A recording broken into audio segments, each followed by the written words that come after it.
So if any of the authors or publishing companies that are releasing these books happen to come across this video, please feel free to send them to me, please. Hi, good morning, good afternoon, whatever time you're watching this, and welcome back to my channel. If you are new here, my name is Seven, and here I document my life, my existence as a black person in the world, and my puppy's existence, and I talk a lot about books, and that's the intro. Today this video is going to be about my most anticipated new releases of 2025, as per the title of this video. And these books were taken off of a list from an article that I read from Goodreads. I will link the article in the description box below. And so yeah, let's get started. I have 7 categories of or 7 genres of books that I'm going to be choosing from, and I think there's a list or a total of 17 books that I want to read this year. A few of them have already been released, and my plan was to go to the library to get these books because I don't really take out books, physical books from the library very often. I use the Libby app religiously, probably like every day, more than I use Audible for sure. But a goal of mine this year is to get outside more and to get to the library and to read more physical books. I definitely want to read the ones that I have on my shelf. I want to acquire more, but before buying those books, I want to make sure that I read them or try them out and then I really like them. I don't like reading ebooks like on the iPad or the Kindle or whatever. It's either an audiobook or a physical book for me, or both. So all the books on this list I intend to go to the library and check out if they're available, and if not, then I will just wait until they are available wherever I can get them.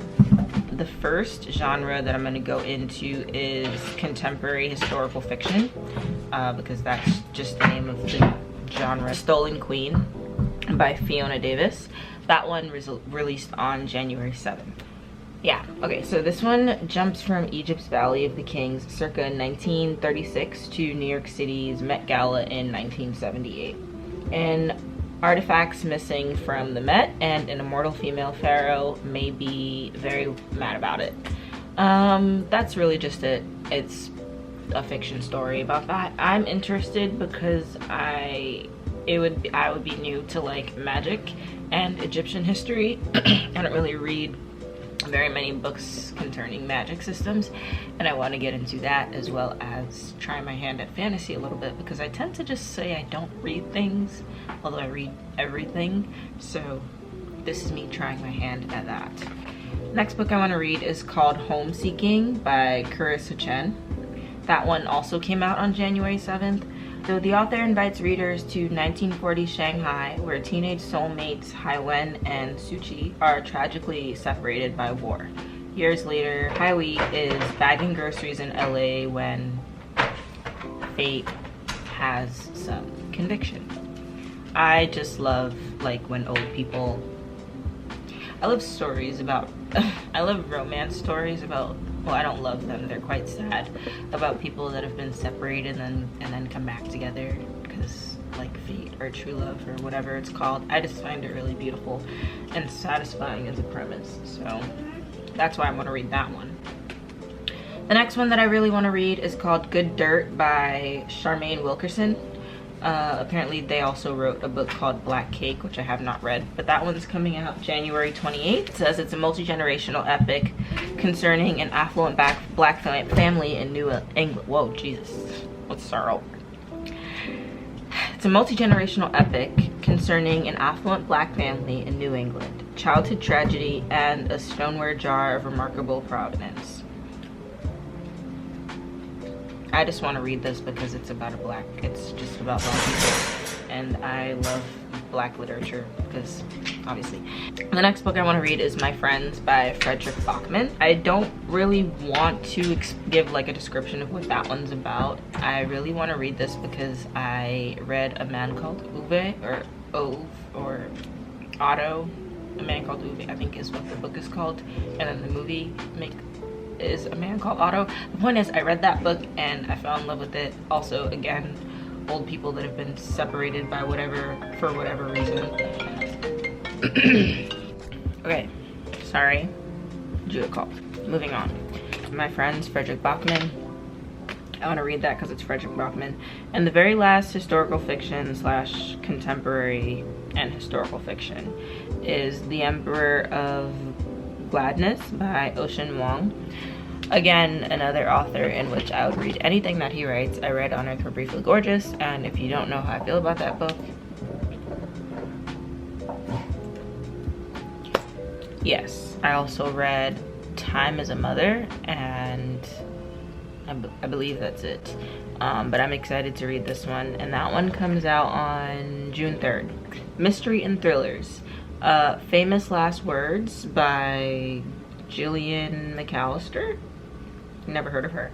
Book comes out February 25th, and it says, imagine you, also I'm reading from my own notes that I took from the article, so it's kind of hard to read my handwriting because if you don't know, I'm blind.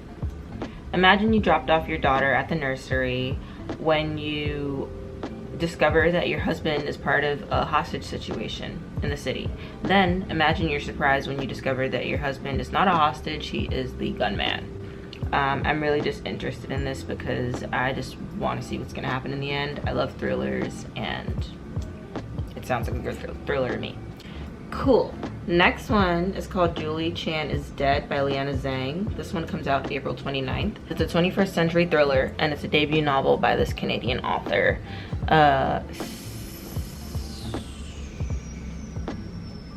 It's the curious tale of Julie Chan, who has just assumed the identity of her recently deceased twin sister. Chloe, it seems, was a rich and glamorous influencer with powerful friends, but as Julie soon learned, Chloe's life was much more darker than anyone could have known. Again, I'm nosy, and I really want to know how this one ends. Love a good thriller. Also, I've watched a lot of thriller movies, so I find that if I pick up more thriller books, maybe that'll deter me from screen time, because the end goal really is always to decrease my screen time. Next one is King of Ashes by Bosky. Stop that. Stop. Hey, it's King of Ashes by S.A. Cosby, and he wrote all the Sinner's Bleed. I think it's a he. I don't know now that I'm thinking about it with the genre. I mean, with the gender of this person as this writer. But this book comes out June 10th. I read all the Sinner's Bleed last year, and it was interesting. I definitely would never read it again, but because it was so engaging and I finished it in a couple of days, I don't doubt that this one is also going to be an engaging read. So I'm just interested to see what this author has to say again. And rarely do I find multiple books by an author that I like to read. So I'm intrigued. It didn't really give anything about it. It just says it's another Godfather inspired crime epic fantasy. Family drama, not fantasy, Jesus. They call him the reigning king of Southern Noir, so we'll see. Next is fantasy. And I only have 2 books here in fantasy because, again, I'm new to fantasy and I don't want to overload myself with too much. And plus, these are just new releases, so I'm sure there are going to be new books throughout the year, hopefully, that I find that I want to read. But this one is called Water Moon by Samantha Sotoyambao. It's released, it was released already yesterday, the 14th. On the 14th. Today is the 16th.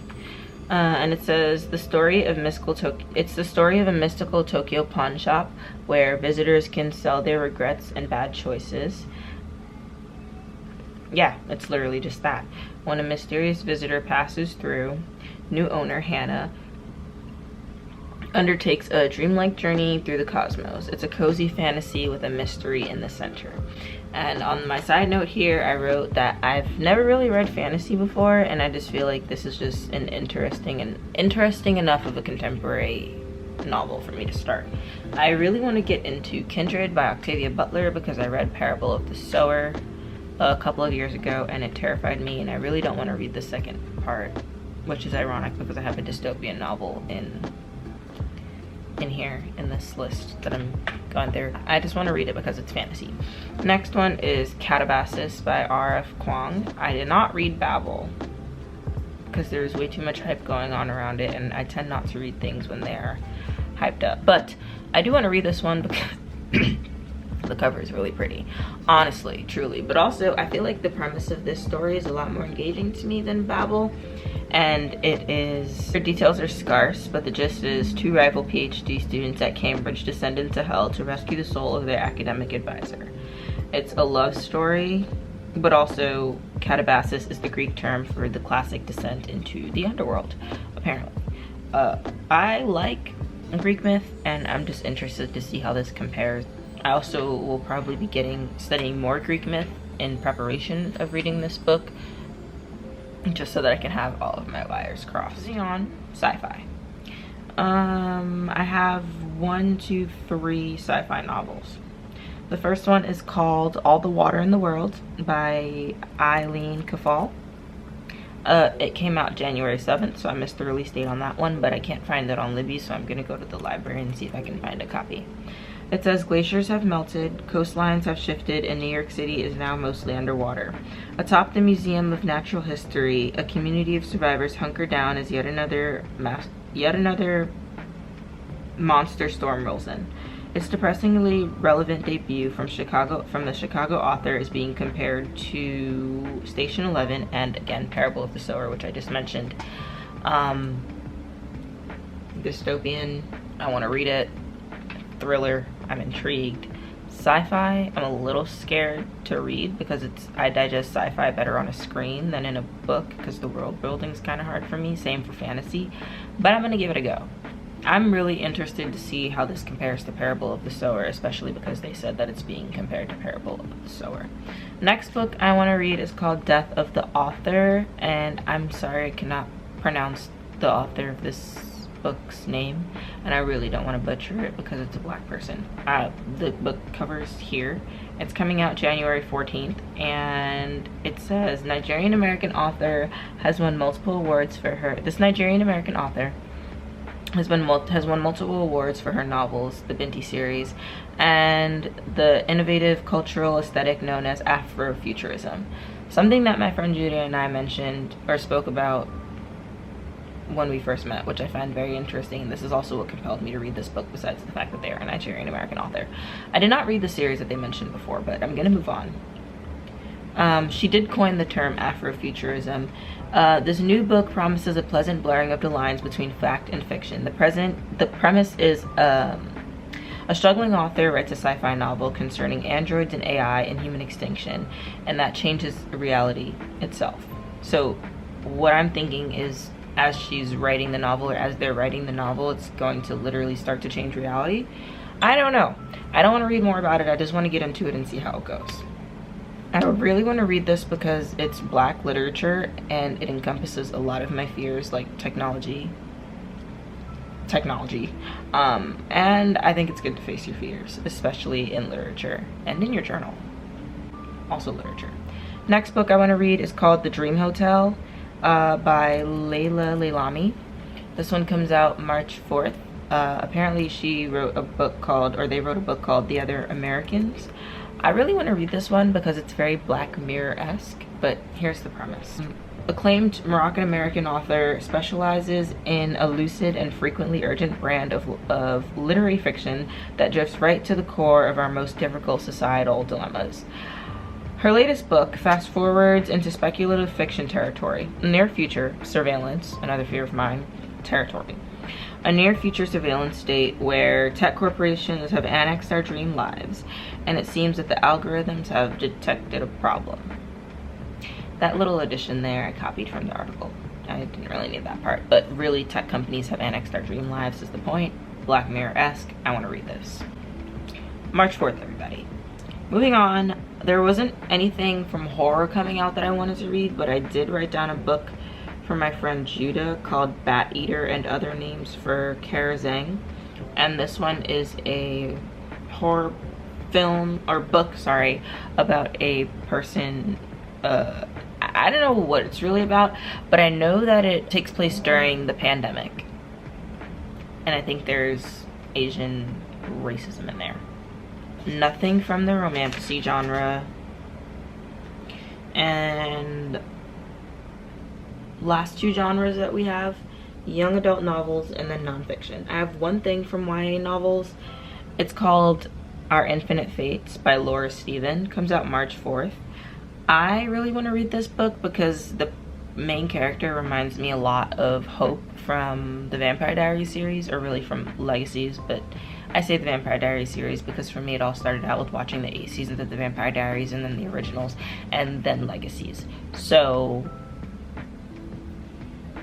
if it's full circle, then Hope is technically from the Vampire Diaries. But anyways, that's besides the point. This book, the character reminds me of Hope in terms of how she has such a negative fate, but I'm gonna give you the premise. Teen Evelyn has a very big, unusual conundrum, namely that she's been reincarnated through 1,000 lifetimes, always fated to kill or be killed by a supernatural being named Arden in each one, usually by her 18th birthday. With this deadline approaching in her current life, which she happens to like very much, Evelyn's running out of time to figure out why she and Arden are bound together in this very big, unusual way. Cute, sad, I'm interested. Moving on. Nonfiction. I have 3 books for nonfiction. Also, let me just go into it. The first one is called Black and Blues by Imani Perry. She also wrote South to America, which I have not read, but I'm interested in reading this one because, again, Black literature. This one comes out January 28th. National Book Award winner Imani Perry traces the significance of the color blue in the history of Black culture.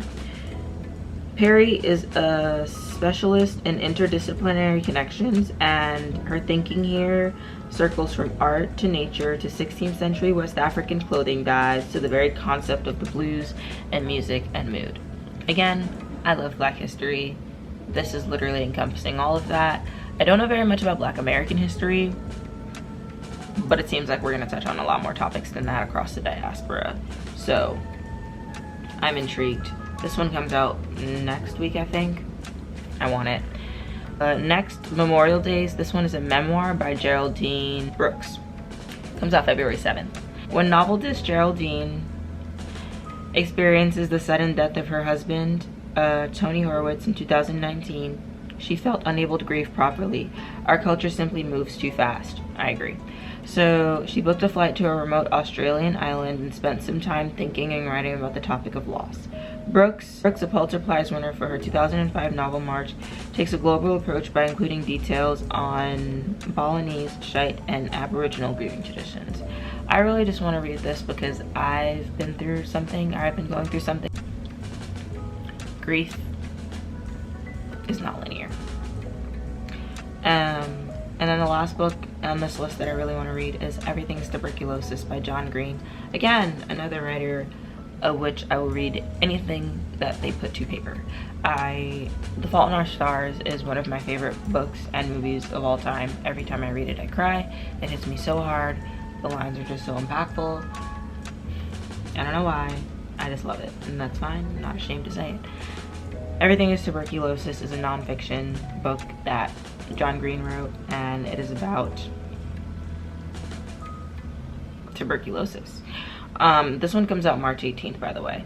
It says, drilling down through centuries of scientific, medical, and societal history, or social history, Green tracks the wreckage of tuberculosis, the world's most deadliest curable disease. It's the curable part that lingers, and Green asks some uncomfortable questions about injustice and inequity in global healthcare. I'm interested in this because, again, like I said, I would read anything that John Green writes, but also one of my passions or interests is the inequities of healthcare. I myself right now am someone who is living in New York without health insurance. Anyways, yeah, Everything is Tuberculosis. I really want to read that. And that wraps up all of the new releases coming out in 2025 that I'm really interested in reading. I am praying to myself that I make it to the library this year to get these books because I want to make it a good reading year this year. Last year, I definitely read over 10 books, which is fine. Reading one book alone is fine, but I want to read more. Thank you for listening to me ramble. Hopefully, if you want to read any of these books this year as well, you can join my channel and read them with me. Maybe we can start a little book club. Yes? No? Also, if any of the authors or publishing companies that are releasing these books happen to come across this video, please feel free to send them to me. Please. I'm trying to grow my collection. Thank you. Okay, that's that. I'm going to eat now and give my puppy some attention because she's staring out of the window longingly. Okay, thank you for watching. Love you. See you later.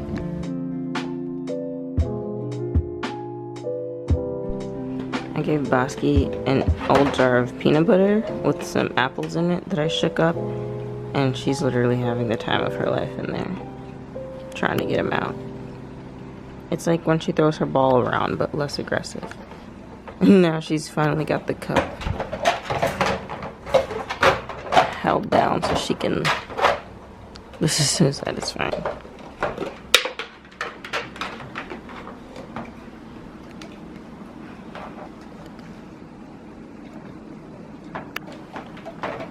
You got your apples out.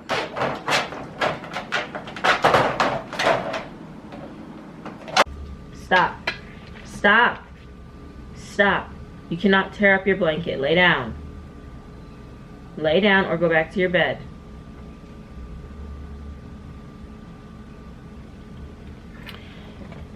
Anyways. Also, does anybody know? I mean, I know why. Because pit bulls like to just, you know, chew things, tear on things, scratch things. But Bosky has torn up every single blanket and cushion that I've ever put into her bed, and so now she's not allowed to have one in there.